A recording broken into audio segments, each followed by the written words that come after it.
Hi, this is the Real Journey Podcast, and I'm your host, Matt Cole. In this episode, I sit down with Justin Perkins, the owner of Enjoy Napa Valley Kayak, Paddleboard, and Gondola Tours and Rentals. As a Napa native, born and raised, I find I don't often take advantage of the beautiful opportunities we have in our own backyard. I've traveled to London, Rome, Paris, and Japan, only to be reminded that I need to explore what this town has to offer. I get why people come from all over the globe to see our wonderful landscape and what this valley has become. So when I saw Justin post on Facebook about his history kayak tour of the Napa River, I found myself very much interested in taking advantage of this service. But since COVID-19 has limited businesses from conducting business, I asked Justin to join me on the podcast to share his journey that led him into such a unique line of work. We discuss how this started as a side hustle and in less than a year became his full-time business, allowing him to pursue a passion and offering him freedoms a 9-to-5 job just does not offer. And what's more remarkable is how Justin is taking care of the local community by offering his tour or a rental for only $24. This is an extreme value for what you get, and I'm personally going to take advantage of this service when he's allowed to open back up for two reasons. One, I'm ready to do something fun and exciting since I've been cooped up for the last 2 months. And two, I'll be able to support a local business. This is a true win. Justin, I thank you for sharing your story, and I truly can't wait to take your history tour. And without further ado, please enjoy the Real Journey Podcast. Welcome to the Real Journey Podcast. Well, thank you, Matt. Yeah, so man, I'm super excited to hear your story. I saw you post the other day that you were going to open your business back up. And it was like, we're opening up the city, county. They said we're good. And then you told me it didn't. So what happened with that? So they told me on Friday afternoon that I was going to that I could go back into business. I showed up on Saturday to meet clients, or guests as I like to call them. And they were waiting for me and said, we actually have changed our mind. We are they meaning the city? The city has changed its mind, and they're only going to do recreational right now. So you had people there already. Your they guests were on their way. Yes, from out of town. From out of town. Oh my goodness! And so, what was the notification you got to allow you to open that? Like said, I got an email. You got an email? Yeah. Usually we communicate with the email. Perfect. Okay. Yeah. And then they were down there, like physically. Physically down there. Yeah. And it wasn't really the city. It was Tideline that manages the dock. Okay. But they're my contact with the city. Okay. And so, did they like even if I wanted to go launch a kayak, I would have to recreational is fine. Okay. Would they have been there to guard that all day? They just, it's one of those things where, I have a contract with the city, so I want to keep the city on my good side. Absolutely. I'm just wondering if they came for you or if they were just down there monitoring the whole thing. Oh, no, I think they came to let me know. Okay. Yeah, because they weren't able to get a hold of me. Because they sent an email, and of course I was getting ready for work. You're getting back into the grind of things, yeah. You know what I mean? Yeah. So it's like, okay, so they came down there. Well, that was Saturday. That was Saturday. Okay, yeah. And so you give kayak tours? I do. I give kayak tours, exactly. And so take me through that because it's a history tour too, right? It is a history tour. This is actually what I've built my reputation on, and what I'm internationally known for. Okay. So, yeah, it's been an amazing journey. Yes. So, I mean, going through the whole thing, well, let's take it back. So when did you? Are you from Napa originally? I am from Napa. Born and raised? Born in Vallejo, just like half of Napa. Exactly. Yeah. Kaiser Vallejo, just like my daughter was born at Kaiser Vallejo. Okay. And yeah, so half the people we go to school with here, they're actually born at Kaiser Vallejo, but a lot of them say born and raised. But yeah. What elementary school? So I went to Westwood. Okay. Ridgeview Junior High. Okay. Ridgeview. I don't even. Ridgeview. That's became Harvest and all that over there on Sonoma Road. Yep. And then Napa High, the Napa Valley College, and Sonoma State. Perfect. Okay, so you're a native, Napa, native, born and raised in this valley. Yeah. That's very cool. I was born at Queen of the Valley. Okay. So I went to a lot of my best friends are. Yeah, I went to Salvador and then Redwood and then Napa High. So I didn't go to college. So. Okay. Wasn't the path for me, but a lot of people who go to college, they end up doing something else completely different. And in a way I kind of did, but it's also related with my whole thing. So, so When did you get into business? Like, what did you do out of high school? So out of high school, gosh, I did a bunch of things, but I ended up working in wine, basically, and that's how this all started. So I was working in wine, and many years ago, I started doing bicycle tours for fun on the weekend up valley with Napa Valley Bike Tours with Brad and them, great people. Okay. Excuse me. There's the water. All right, and so I started with Brad and them up at Napa Valley Bike Tours, and it was great. I would like be on lunch with everybody, and I'd be looking around, and it's like, I feel like I'm on vacation too. Yeah. You're meeting from people from around the world. You're going to these beautiful places. You're having, these gourmet lunches and with wine. With their amazing energy. The travel energy is just amazing. Yeah, because everybody, usually when you're traveling, you're always in a good mood. Exactly. So it generally, everybody's always happy. And so I was like, okay, I really love this. And a bunch of stuff happened in between. I'm still working the wine job, and it was like it's just a summer job for fun. And you were like 18, 19, or? Oh no, this was much later. This was much later. Yeah. Okay. Yeah. So, and then a friend of mine at the Oxbow, or somebody I used to know, I went down one day and his bikes were all in a disaster, and I was like, you really need my help, right? And so I started. What do you mean his bikes were bicycles? He was trying to do bicycle tours, and they were they needed to be repaired. Gotcha. And so I started working with him, and we had one kayak at the Oxbow Market. I don't know if you remember that little thing there. There was kayaks and bikes at the Oxbow Market when it first opened. Okay. And everybody was walking by, kept asking about the kayaks. And I'm like, dude, we need to get more kayaks. Okay. Because everybody's interested in it. So, but actually the first kayak tour I did was with Napa Valley Bike Tours. Now, he at one point said, I'm getting a divorce. I'm moving back to Chicago. I don't know why you'd move back to Chicago. No way. It's cold. And so he's like, do you want to buy my business? Well, he had already ruined his reputation. Oh. And so I thought, you know what? This is a perfect opportunity for me to step up. Yes. So I started the business originally as a bicycling, hiking, and kayaking company. Okay. But what happened, and I did everything myself, built my own website, all that stuff, is all my phone calls were coming for kayaks. Okay. And so I thought, I need to nurture this. Just supply and demand, right? Yes. And there were some people doing it, but it was kind of inconsistent. They were, working other jobs, and I was, more available. Okay. And so when I realized all my phone calls were coming for kayaks, I thought, okay, I need to do something to market this. And my first thought was, I'm going to find a winery to kayak to, and we'll do, wine tasting, because it's Napa Valley. And that's what yes, exactly. Yeah. And I'm so glad that didn't happen now, because I have so many people that call me and say, we're coming to Napa, but we were looking for something else to do that didn't revolve around alcohol.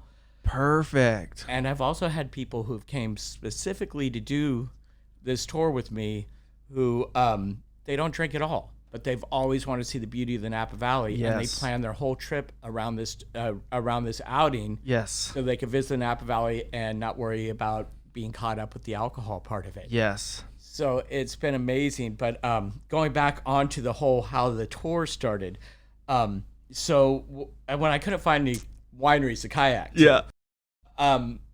at the same time, these are two separate things going on. And so are you working a job at this time? I am actually working Monday through Friday at this time. Okay. I'm working Monday through Friday with the wine industry, distributing wine. Okay.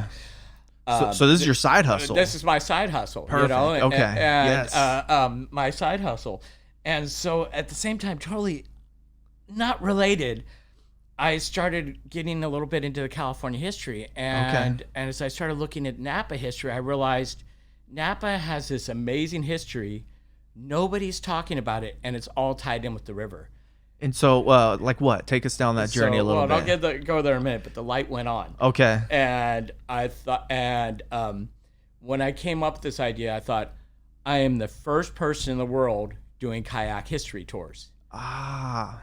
I did a Google search. Okay. At that time, there was one other person in New Orleans. Okay. Which would be a great place to do a kayak history tour. Yes. But so as far as I know, we were the first two people, and now you see it popping up in Chicago, Lake Tahoe, all over the world, and I'm in the top 20 of Travel Zoo. Shut up. That's awesome. And so I've created this whole, like I said, reputation on this. And it does go back to my major, which was music, because I get to perform every day and I get to communicate with people and meet people. Awesome. So now I'm trying to go back to the question. What was the question you asked? Well, let's dive into this a little bit more. How long until you went full time into your kayak business? So what was that journey like? That was, I did work though, and that's the thing. If any of you ever starting a small business, keep your day job. Yes. That's why most small businesses fail, because they try to put everything into it and they don't have any income coming in. So I kept my day job and I did it, and it was actually not that well. Let's see. I started in January. I got my first clients in May. Okay. And of what year? 2013. Okay. And then it was about October. By October, I was making enough that I could actually quit my regular job. Wow. So that was a fast. It was pretty fast. Fast growth. Yeah. And it was all, and I kind of mentioned this to you before, I started getting phone calls. Hey, we've seen your reviews on Yelp. And I'm like, I don't have a Yelp page. Well, somebody had set up a Yelp page on me. And you could go look at my Yelp and my Google reviews. And, it's just, that was it. It just kind of took off like wildfire. That's so cool. And so I saw when I saw you posted you're back open locally, I didn't even have, I was like, what is this? So do you get a lot of local business, or is it mainly out of town business? I do get mainly out of town, but I have I do have a local reputation. There are people that actually call me the mayor of Napa. Okay, the mayor of Napa. Tell me more about this. I'll be walking down the street, and they'll, especially downtown, and people like wave me down and hey, and like stop me on the street and talk to me, because I actually talk to everybody. Okay. And some people, they're not quite sure what to think at first, because I'm talking to these random strangers. And, yes. And this is kind of a mode I've gotten into. Yes. Of just really communicating with people through this business. Now, I'm not like that all the time. I go home sometimes and I just shut down. But I have this switch I can turn on where, I just will talk to random strangers and see how many people a day I can make smile. That's a great goal. That is a great goal, Justin. Yeah. It's funny, and we joke about it at work. My employees and I joke about it, and it's funny. Yeah, it's great. So you quit your job in October, and you're getting a lot of outside. And so right now I would say that, like, for me, I saw it and I was like, I was interested, like, what is this? I want to do it. You know what I mean? Like, I was curious about it, and that's why I reached out to you. I was like, I want to hear the story and what it is, because I've been on 2 wine tours, and I grew up in this valley. Yeah. You know what I mean? Like, we live in such a beautiful part of the world, and I've been to a few places in the world, and I'm like, I always come back and I'm like, wow, I could see why people come from all over the world to see the landscaping, the buildings that we have up valley. Me and my wife were going, we need to take advantage of what we have right here. And I think a lot of local people don't realize, if you don't get out much, it's like, we have so much right here that we can take advantage of. And especially right now with everything going on, we need to support our local businesses and take advantage of it, because there's probably deals that are happening right now throughout. Yeah, and I do definitely. I've always had a local discount, and our normal price is $71, but for the locals it's $24. That's so cheap. So tell me what that gets. What is that? That gets all the equipment, the kayak, the life jacket, the paddle, all that, brief instruction, the tour. And the way the tour is set up is the first hour I share, and I start with the river, and that was what you had originally asked. I start with the river, like the ecology of the river, how much has changed, the Napa Flood Project and all that. And then I start going into the human history, and I go into the dirt, the stuff they don't want us to know about Napa. Okay. Yeah, so it's like, I go into things that, you're not going to hear anywhere else. Oh, I'm going to have to go on the tour to hear about this. Yeah. Yeah, and then, I lighten it up quite a bit too. And so that's the thing, is I cover things that, some people don't want to talk about or are uncomfortable with. Yeah. And even when I'm covering it with people that, might get uncomfortable with it, the way that I present it's in a way that they like accept it. They appreciate it and they come back. They actually bring their friends back. Okay. So it's kind of, when you cover some of those subjects. You have me super intrigued, and I'm gonna have to go on the tour now. And so is there a minimum amount of people? So there's no minimum amount of people. I've found that 12 is the perfect maximum amount of people. Okay. I do sometimes do tours with like 14, 16 people and more, but what I find is 12 is the perfect amount to keep everybody together. Yeah. And there's still plenty of social distancing as far as what's going on here because you're on kayaks. You're on freaking kayaks on the damn river, yeah. But if I do larger than that, I find that people really get separated and it's harder for them to hear me. Okay. Because I'm projecting my voice and out on the river, which it carries well on the river, but there's a certain point where the distance becomes too much. Okay, and so is it like you schedule time blocks? Like I do. Okay, so it'd be random 12 people together. It's not like, I want to do a tour and it's one-on-one. It's like, all right. And of course, I don't mind because I love being out there. Okay. And I do one-on-one tours all the time. Okay. I do that. And, so I've done quite a few and I've done two. But, usually this time of year, I would be doing groups of 12 quite a bit. Okay. And if any of you ever, I should have worn my hat, but I have the big straw hat. And this is what's hilarious. So I have this big straw hat. Everybody recognizes me on the river for this big straw hat. And a couple years ago, I showed up to work in a baseball cap. Okay. And 5 people didn't recognize me, including the company, which is Napa Valley Bike Tours, where I was keeping my equipment. And my own employees didn't recognize me because I wasn't wearing my straw hat. Shut up. Wow. And then I could show up to Bottle Rock, and I'm wearing that straw hat, 100,000 people, and there are people picking me out of the crowd going, hey, it's the kayak guy. No kidding. Yeah. So it's like a uniform. Yeah, it's like, it's almost, oh gosh, there's a word I've been using for it, but it's not logo. But anyways, it's your brand. Yeah, it's branding almost. It is. Think about doing like having little characters done with me, with the hat and all that because it's. What's cool is you could take it off, and then it's like you're a different person. Yeah. Like, so it's like if you don't want, if you're out and you're like, I just want to go in the grocery store. I don't have to take this off. No one knows me. If I'm wearing it, and then it's like, oh, hey, you know. To a point, it really is like that, unless the people really know me well. That's funny. And so how many employees do you have? So I usually have 2 to 3 employees during the summer. This year, with everything going on, I think it's probably just going to be back to me, which is how I originally started. Gotcha. Okay. So just because unless things really pick up. Ramp right back up, which it's unknown. We don't know. We don't know. Mm-hmm. Exactly. We can all hope for, but we don't know. But, that's how I ran the business for years until almost right when I started the dock. When the city gave me the contract with the dock, I like having employees so that I can get walk-ups. Okay. People want to walk up and just rent, then they could just rent it like that. But I just don't know if we're going to have that demand this year yet. And do you rent them without the tour? Yes. Okay, so people can rent it. And what's that? Same price? It's same price, yeah. Okay, gotcha. Basically, yeah. I think it might be a little bit cheaper, but for the locals, it's the same price. That seems really cheap. You have to do a lot of tours, I would think, or a lot of rentals. Yeah, and that's the thing is that it's, when I started this thing,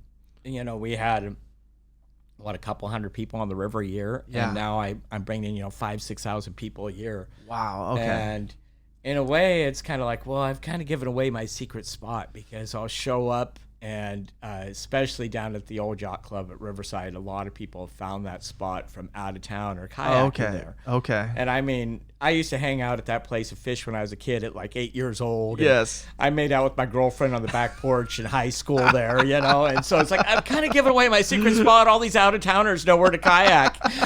So.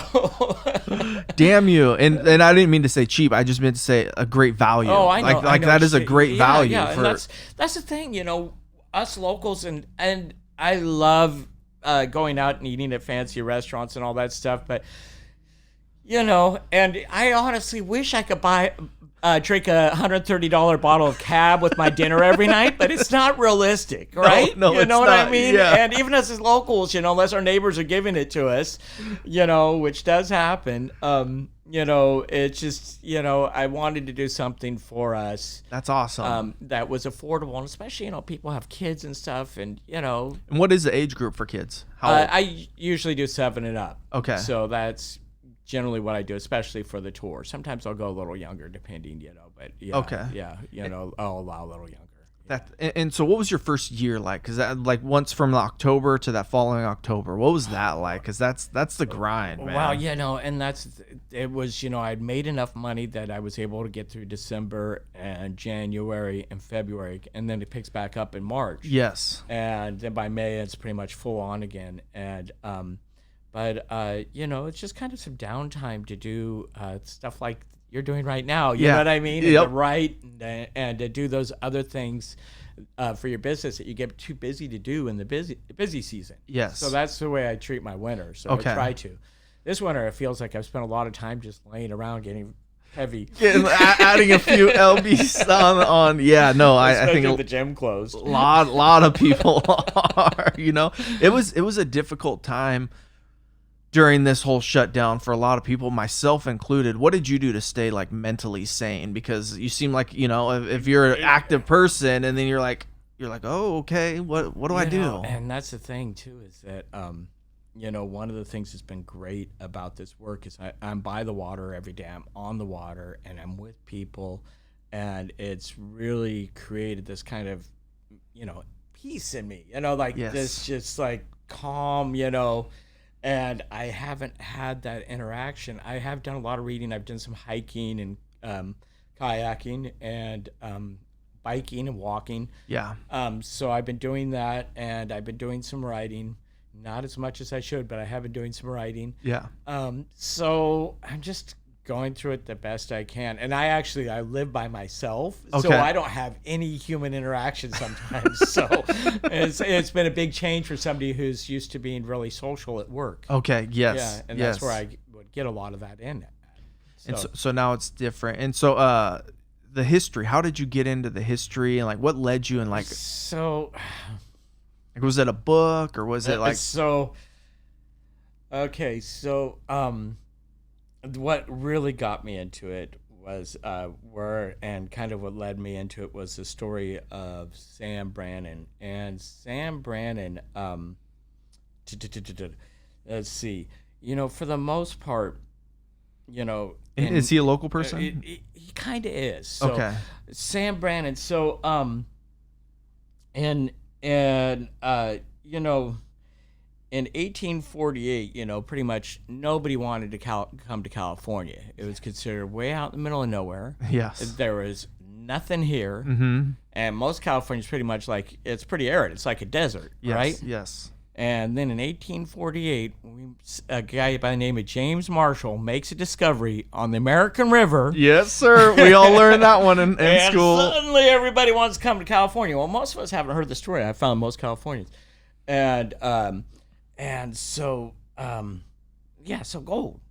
And when they discover gold, they decide to keep it a secret, which makes sense, right, Matt? If you find gold in the middle of nowhere, don't tell anybody. Yeah, that would be the logical thing to do.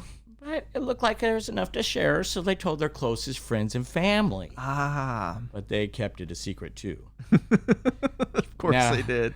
Now, there's a man named Sam Brannon. He has a lot to do with California and Napa Valley. Sam Brannon actually established the town of Calistoga here in the Napa Valley. Okay. I'm not kidding. They came up with the name Calistoga because Sam had been drinking one night. Okay, tell me this. And he was trying to make a toast and say his new town was going to be California's Saratoga. Calistoga. No kidding. You could Google this. And that's why there's a Saratoga restaurant up there making fun of this whole thing. And Sam Brannon was also the leader of the Mormon Church in California. And yes, he was drinking. Okay. And when he brought approximately 200 Mormons from New York to San Francisco, it tripled the population in San Francisco. Wow. I know it's hard to even Wow. imagine that. Only 200 people and it tripled the population. Yeah, approximately, yeah. Wow. So right before the gold rush, Brannon owns the only store in between the American River and San Francisco, and he happened to notice some of his customers are paying for the whiskey with gold. Okay. So he didn't know about the gold at this time. He didn't know about, yeah. Okay. And so Sam started asking questions. He realizes gold has been discovered. Okay. So Sam decides he's no longer going to accept cash. He only wants gold. Starts to get a small fortune. Okay. Then he goes around to all the Mormon miners and he guilts them into giving part of their gold or their tithings back to the church. Okay. And when Brigham Young asked Sam Brannon for that gold for the church, Sam told Brigham Young, when the Lord can sign a receipt, the church can have its gold. No kidding. He does get kicked out of the church. But this is what he does next. He's got that small fortune of gold. Yeah. Sam went out and he secretly started buying every pick, shovel, and gold pan he could find. Okay. Whatever supplies he thinks the miners might be able to use. Yes. Then he takes a trip to San Francisco. Starts jumping up and down the streets, actually on Montgomery Street, shaking a jar of gold in his hand and hollering, "Gold! Gold's and found the American River!" At the same time, he put out advertisements everywhere. So he's the guy that blew up the gold rush. Yep. Get your mining supplies at Sam Brannon's Mercantile. And he started Calistoga. He founded Calistoga. He had a monopoly. California's first millionaire. Wow. I never heard that story. Yeah, none of us did growing up. And he was buying stuff for 20 cents and selling it for $15. Well, I'd heard that the people that really got rich during the gold rush were the store owner, the people selling the jeans, the shovels, exactly. all of the Strauss supplies. and all those, yeah. Yeah. So that's actually how the gold rush starts, is because of Sam Brannon guy. And it's a lot more complex story, but that was basically the story that got me fascinated. And then I started digging a little bit more and realizing this whole history with the river. And, So how'd you come across the story? Someone tell you? Someone told me, yeah. Okay. And gosh, I can't even remember his name now. Oh. And if you look at the Clampers, their club in this area is a Sam Brannon chapter. Okay. And you see that on Downtown Joe says, established as a historic building, Yes. Sam Brannon chapter. And so, yeah, that's where that all comes from. There's like Brannon Island out there in the Delta. And I never knew that. I mean, history is starting to fascinate me as I know it's funny how as when I we get older. Yeah. It's like, oh, okay. Yeah. And I didn't really think much about it. But what people don't realize about Napa is this was the Wild West. Yes. This was not, the town was not, and especially tourists, right? Us grew up here, we could kind of see, well, this was really a blue collar town at one time. Yes. But the tourists, they have a concept, kind of preconception that it's all the very wealthy, and it's not blue collar, not realizing this is the Wild West. It was rough. There was one of the largest red light districts in all of California was in Napa. Because the Mare Island, right? Well, was this way before? This way before. Yeah, that gets into the other part that it didn't get into. But Napa basically became a resort area, and that's because the first winter, the gold rush, 1848, 1849. It was a really bad winter. Okay. And so the gold miners who were successful, it was started taking boats from Sacramento up the Sacramento River into the valley, and then up till downtown Napa, right where the Hat Building is, where the Napa River Inn is. Yes. If you look right there, that's the old Napa Embarcadero. Okay. And so they would take the boats there, and they would get off, and there was gunfights in the streets, and there was like I said, there was over 30 brothels downtown. Wow. So it was not at all what we would never think that growing up here, because that wasn't going on, right? Well, even just growing up here, how much it's changed since I was a kid or you were a kid. Like Napa has changed dramatically. I would say like the last 12 to 15 years, Napa really changed. But even hearing stories from my dad talking about riding his mini bike from one end of town to the next with their BB guns strapped to the back of, you couldn't do that nowadays. Yeah. You'd have SWAT team out there. And go downtown at 6 o'clock and all of downtown was shut down. It was a ghost town. There was no nightlife. Yeah. I remember the first time I was driving through town and I saw napkins. I'm like, what's, and I haven't been downtown Napa like at night, and because I'm a homebody. Like I'd rather be at home hanging out with my wife, watching a movie, and I'm not a person that goes out. And so I was like, what? And I'm seeing everything that's open. I'm going, Napa's a different town than I grew up on, riding around on my bicycle, and for good and for bad. For some it's good, for some it's bad, Yeah, it's a little, and I think that the problems that we're having in Napa is basically everywhere in the country. A lot of times people like to focus on California, but it's just the fact that, that the rents have become so high for our incomes. So high. And there's some of us like us that are blessed and we're able to pay those rents.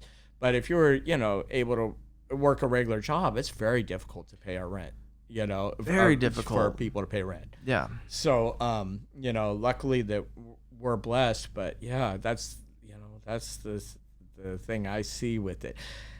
And I know a lot of people complain about, there should be, we know that if we want something affordable, we'll go to Mexican food or Chinese or pizza. Yep. Or a deli. Yep. You know what I mean? And yeah, so a lot of the other restaurants, and I should mention Small World and those other ones, but a lot of the other restaurants are very pricey. And so, I see people complain about that. But overall, I like the fact that there's something to do here now. I think it's a great thing, and I think it is a great thing that we have all of the restaurants, because there's so many different varieties of stuff to choose from. Like you can't beat, like for me, like Mexican tacos here, and like just for the little like lunchtime. Don't ever get tacos in Europe.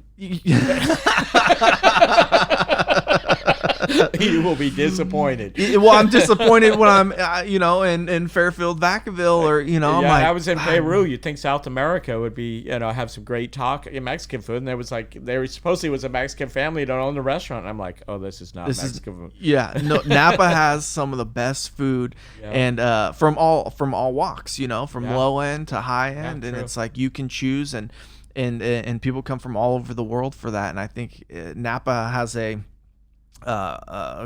history now that I'm hearing about, which is cool.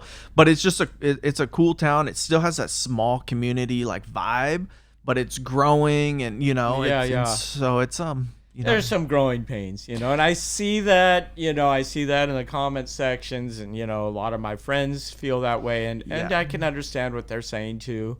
So it's all about balance. And so I used to work at the grocery store. I used to work at Lucky's. So for 10 years, right out of high school. So in high school, I'm working as a bagger, and my mindset, my parents instilled in me was like a work ethic, and they're going, you're going to work, you get a job, you work your ass off, you're getting paid by somebody. And so I did that. And so for me, in my head, I'd be racing every other bagger. As a bagger, I'd be like, I got to be the fastest bagger here. And me and some of the other baggers, we'd have competitions, like who's faster, right? Yeah.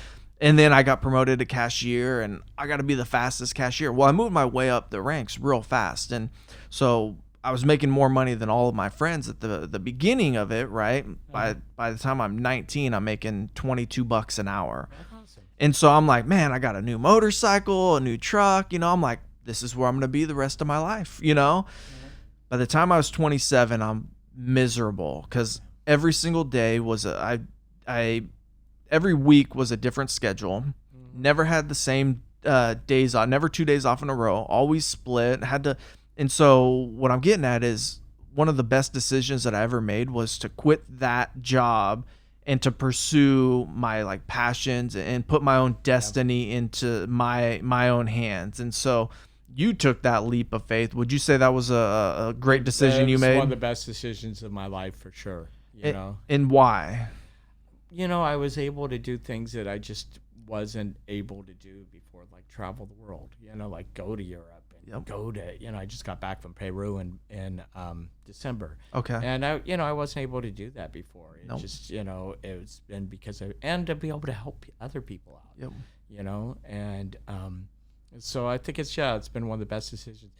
Yeah, and it's great to have that kind of to have that drive, and I always try to, inspire young people to do, what's going to make them happy.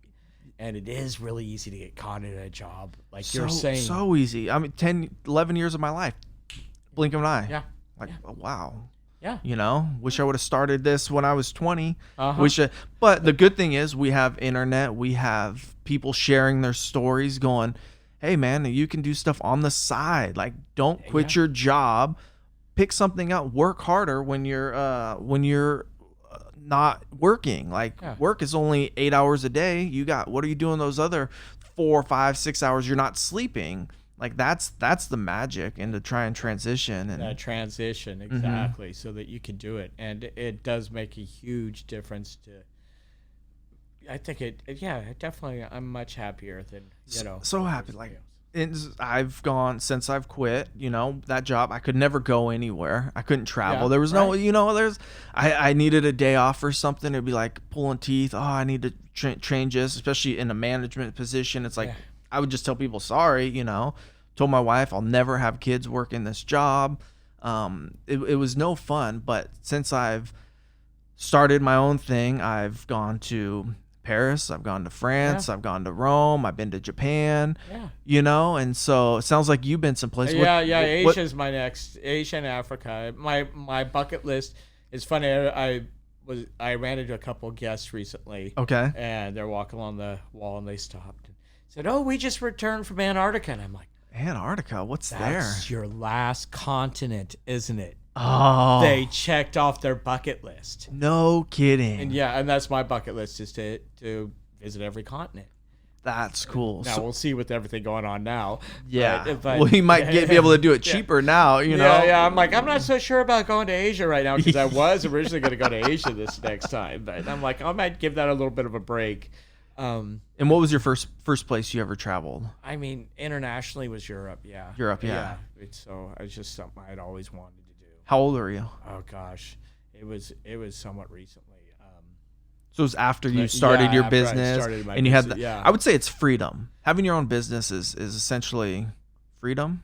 It is. That's really about, and I have friends that, and that's really what it's about for me. For me too. I mean, like, and I don't ever talk about how much I make or anything usually, and the reason is because that's not why I do it. Yep. It's because it's the freedom that I was after. It was like, to being able to, block off a week if I see something, if I want something to do, or just, not worrying about money. Yeah. Because I spend a lot of my life worrying about money. I mean, and of course, I'm still concerned about money. You need to worry about it, but it's different. It's different. Yeah, yes. It's different to be able to walk into Home Depot and go, I could buy whatever I wanted in this. It's a different feeling. It really is. And it's not, like I said, about the money. It's about knowing that you can take care of yourself and your family. And 100%. And I had it explained when I started listening to podcasts and things. It's like when you have a job, you trade your time for money, and time is the most valuable resource we have, right?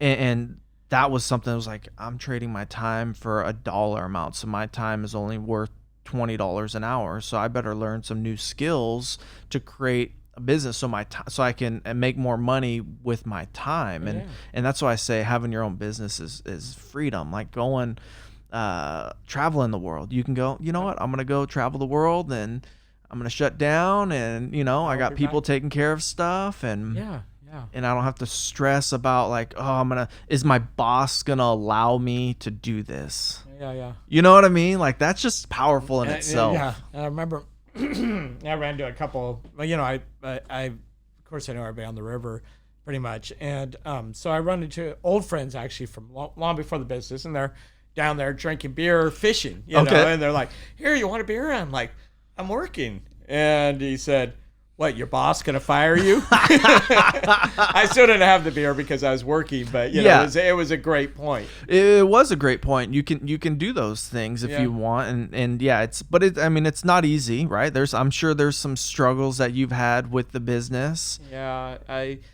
mean, this is the one I think we're all worried about right now to see what happens. Everybody. Yeah, everybody.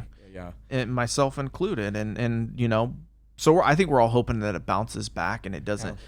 Yeah. It's kind of hard to see that it's going to bounce back like it was, but I just hope we have some sort of rebound. Yeah, and we will. It's just a matter of how much time it's going to take for that to happen. And so what are they telling you time-wise that you're going to be able to open now? Well, we're having a meeting on Wednesday. Okay. And now I'm just wondering, maybe it is a little premature to open, Okay. But I guess I'll find out, the next couple of days. We're going to talk about it, and yeah. So. And is it a meeting with just you, or is it a city county meeting? City and the tide line I was talking about, which Okay. is they want to work on getting the ferries from San Francisco to the dock. Okay. And that's what tide line's part of it is, but they kind of manage the dock there. Like I said, they go between the city and I, and even though the city originally approached me, but it's just kind of the way we have it all set up. And they're good. Are they government, or are they private, or who's tide line? They're private. They do a ferry service. Okay. So that was kind of the part of the whole thing with the dock is they wanted to create a ferry from San Francisco to the Napa dock. Yes. But there's just been so many things with, like we dredged the river and then the river filled right back in with the storms and, Yes. So there's just been some things that have prevented that from happening. But they're still, like I said, they've been managing the dock and they've been doing a good job. So I'm assuming they have a lease on the dock or a lease on that city property. Is that how that works? I imagine that's how it works. Yeah. So yeah, I mean, we're all just working together with it. So I'm not sure the details. It's gotta be a private company to make that happen if it's gonna happen. You know what I mean? Let's manage this and let's get it going. So, and how have you been weathering financially? Did you get any relief from the government for your business? I did PPE? actually. Okay. Yeah, I did. I got a few different things, and yeah, it's been just working through it, and that's. Yeah, and I'm glad that they were there to be able to do that, Yep. Yeah, so. Did you have to file for it, or? I did. Okay. I applied on the SBA website. Perfect. Okay. Yeah, I went right on the SBA and I applied for it, and yeah, so luckily I had a little bit of help, and that just they paid my insurance and everything for the year, so that worked out. So, something's better than nothing. You know what I mean? I mean, especially in these times when you can't. When we're being asked to sit back and do our part, sheltering in place and not having gatherings more than X amount of people, and I mean I think the most part most people did all of that. Yeah, I think that you're starting to see people come out now, but I think for the most part they did. So, and now I think people are just getting okay, it's long enough. The weather, I think part of it's the weather's been so good. People getting stir crazy. They're like, the weather's good. Let's get back to business. Yeah, exactly. And I don't have a crystal ball of how this whole thing's gonna play out, but I sure as heck sheltered in place when this all started, I was like, I'm not going out. I would go out. I think I didn't leave my house for 10 days at one time. I was like. I don't need everything I need. Yeah. I don't need to go out, so I'm not going out, and so and then I'd go out and go to the grocery store, and then it'd be another 7 days. So for the first month, 40 days, I was like, nope, not leaving the house. I don't need to. Yeah. Exactly. But then as we're seeing new numbers come in and the things playing out, it's like, okay, yeah, I we were asked to shelter in place for the so we can get prepared, right? Because they're not saying, oh, we can't get the virus, but we need to. Our hospitals need to prepare. I think that and that was really the thing that I think that a lot of people haven't understood that is that was no matter what the numbers were or whatever or are, it was really about not overwhelming the hospital system like it happened in Italy. Yes, that was really the main thing. Yes. That was what it was about. Yes. And so I think I'm excited to see things get back to somewhat normal, whatever the new normal is. Yeah, right. That's what everybody keeps asking. Yeah, what is the new normal? And so I'm excited to see people get back out. And are you going to transition your business or do anything different or I think that I'm going to actually focus more locally because people are just not going to be taking planes. No. And so I'm used to having people from Japan and Africa and Europe and from Asia, a lot of people from Asia and Australia. I mean, literally, I get people from around the world. Yeah. And there's just not going to be that.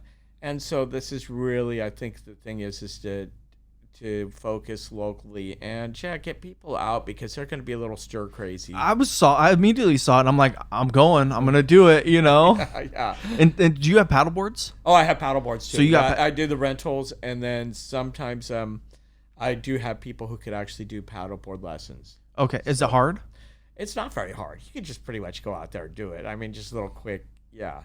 And I mean, unless you want to get, like really, good at it. And, there's definitely some tricks to it. And now, you could fall off of those though, right? The yeah. kayak, you're pretty good. You're not going to fall off, but it's very rare. Okay. And as a general rule, women do not flip kayaks. As a general rule, it's men. I wonder why. Yeah, there's a reason why, with for OSHA, there's a reason why women live longer than men do. We do silly stuff. We're showing off. We think we're being funny, and then we flip the kayak. But that's still been very rare for the thousands of people I've had. I wouldn't be surprised if it's less than 20 times I've had, Okay. Definitely less than 50. Because I've never paddleboarded, but it looks really fun. And now paddleboarding, and I was paddleboarding a while back, and my fin hit a log that I couldn't see underneath, and so I went back like that, and just kind of landed on the board. But it's just like things like that could happen. Okay. And much more easy to fall off the paddleboards. They're pretty stable though, right? They're pretty stable. I mean, people do yoga on them, and no kidding. stuff. Yeah, it's a big thing. Is paddleboard yoga. And so I have somebody that actually could do that if people are interested. They teach paddleboard yoga. Yeah, that does paddleboard yoga. Yeah. That would especially right now, that'd be so mentally soothing. You're out in the middle of the water stretching, and you have the sun and everything. I could imagine that would be very therapeutical.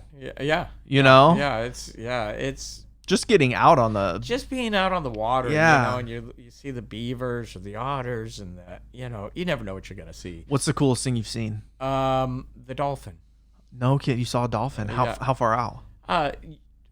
Where the sea, in between the Sea Scout boat and Napa River Inn was the first place we saw it. That's right downtown Napa. That was right downtown Napa. Yeah. Yeah. And technically it was a porpoise, but the media and everybody called it a dolphin. And so that was pretty amazing. I'll never forget that day. It was a 12-year-old girl, first person to see the dolphin on the river, and and she's like, "There's a dolphin! There's a dolphin!" I'm like, "A dolphin? What are you talking?" There it was. I'm like, "Whoa!" And so I go and I take a picture of it. Okay. And of course, these days the first thing I do is I post it to Facebook, Instagram, immediate, so everyone else can enjoy the dolphin. Right. Yeah. The next morning, one of my good friends writes me back and he says, "Hey, this is the same picture they used on Channel 2 News this morning." What? Okay. So, so you know how your Facebook page isn't private. Yes. Apparently they took the picture of the dolphin and they put it on the news the next day. Wow. Taken. So it took me forever to figure out why they were following my account, which I did figure out, which is because during the earthquake, I was posting so much. At one time, I was number one on Twitter for news about the earthquake because I was getting, I know a lot of people, you know, and so there I was getting updates from people about things. Yep. And so I was just posting on Twitter to keep people informed. Okay, I'm gonna have to follow you on Twitter. Yeah. So I haven't even used Twiter in years now, but I think that's a point at which they started following me. And so when I posted this thing about the dolphin, they caught it and got the picture. That's my guess. That's so cool. I'm like, why were they following me? And then I, kind of oh, okay, it must have been from the earthquake when you had all the information, because that was a crazy time in Napa, man. That was a crazy time in Napa. But Napa's resilient, man. We got fires, earthquakes, and we bounce back. We do keep bouncing back. Yeah, it's the community is strong, and that's cool to see. A lot of good people here. I mean, we're good people. Yeah. And so that's been one of the reasons why I love being here. That's awesome. The people are here, and then I love the fact that we're only an hour from the ocean and 2 hours from the snow, and an hour from the city. We're in a great little central location. And I saw something a while back where it said we're one of the top 10 best places in the world for weather. I would believe that, yeah. For sure, because it's nice and cool. It gets cool at night. And then it's nice, nice hot, not hot days, but we warms get a up few nice. days that are over 100 degrees every year, and we get a few days that are below freezing. But the rest of the time, we're somewhere in between. Yeah, like that person moving to Chicago. No, thank you. Yeah, right. No, humid, hot. Yeah, no, frozen solid. No, thank you. And so, how can people get a hold of you if they want to follow your story? You could just kayak. You could just Google Kayak Napa, Justin Kayak Napa, or it's Enjoy Napa Valley. Okay. EnjoyNapaValley.com. But yeah, you could Google me. You can find you find stuff. I'm the first when you come up on Google and all that stuff. So it's easy to find, and it's super fun. Heck yeah. And I'll put links down below for everybody to reach out to you, and hopefully this helps you get some local business, because you're an awesome guy, and it's an awesome service that you're giving, and I'm gonna be a customer for sure. So I look forward to. I'm gonna be scheduled. I want to hear the whole story of Napa. Let me tell you, that's gonna be a fun one. Oh gosh, and there's so much I don't cover, and there's so much I've actually forgotten, because there's the stuff I point at every day. Yes. And then there's a lot of stuff that I've read that it's like, oh, I have to be, oh yeah, I forgot about that. But there's so much I don't even cover that I've read and I've gone through. Man, that's so cool. So, Justin, thanks for being on the Real Journey podcast. Thank you for having me. Appreciate it, Matt. Awesome. That was cool. Wow, what a great podcast that was with Justin. Amazing storyteller with a great service that you and I can take advantage of it. I'd highly recommend it. I'm definitely going to be taking advantage of it.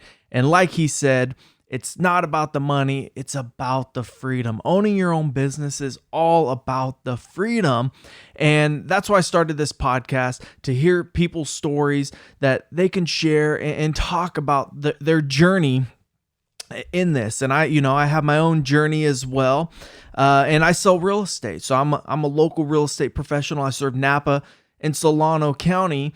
And this podcast is a way for me to meet new, interesting people that will help me develop my business, my brand.